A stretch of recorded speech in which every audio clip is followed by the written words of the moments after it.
idea of inclusiveness, and as you said, it shouldn't be called a trend. Actually, I'm going to steal from Heather, as I always do. She has this thing: if it's not woven into everything you're doing as an organization, then it's not really D&I. That's just a label you're plotting onto the efforts that you're making. But I think it does go into the how are we pulling, as she said, the talents and paying attention to that, which even is within our own firm. Like, we've got different ways of how do we play to our strengths? How do we think about what those strengths are? Yeah, I agree. I don't know if I'd say that's a new trend. I think it is something that has been out there for quite some time, and rightfully so. But I also think it points potentially to maybe just a larger trend that I am seeing more and more, which is this idea of bringing your whole self to work. I do remember when there really was a little bit more of a separation of church and state, or work and personal. The idea of a 9 to 5, those hours were pretty set in stone when I originally started working.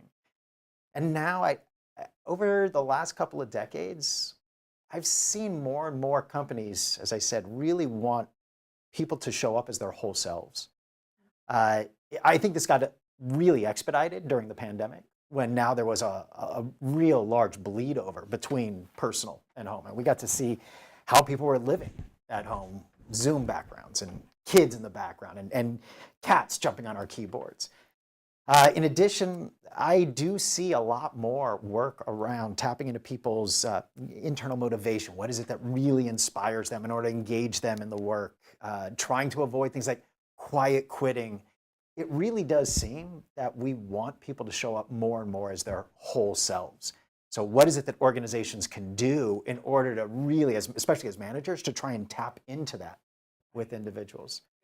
There's a layer of pressure there. I want your whole self, but I've never learned how to manage your whole self. Right. Yeah. And then human resources now, we've got to take care of all the missteps of not managing the whole self correctly. So people are showing up, and their personal lives, that it matters. It affects what we do at work and how we do it.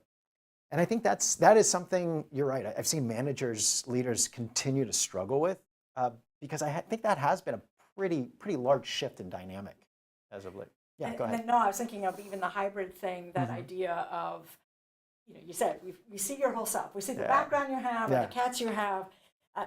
And now we're seeing a shift, because now we've got leaders saying, well, we've got this real estate that we're paying for. So we need people to start coming back into the office. Or maybe they're not even sharing a reason of why somebody needs to come back into the office. And I think there is that, going back to what's my whole self? Well, my whole self set up a life based on remote work. Right. And how is that going to work now that you've made a shift?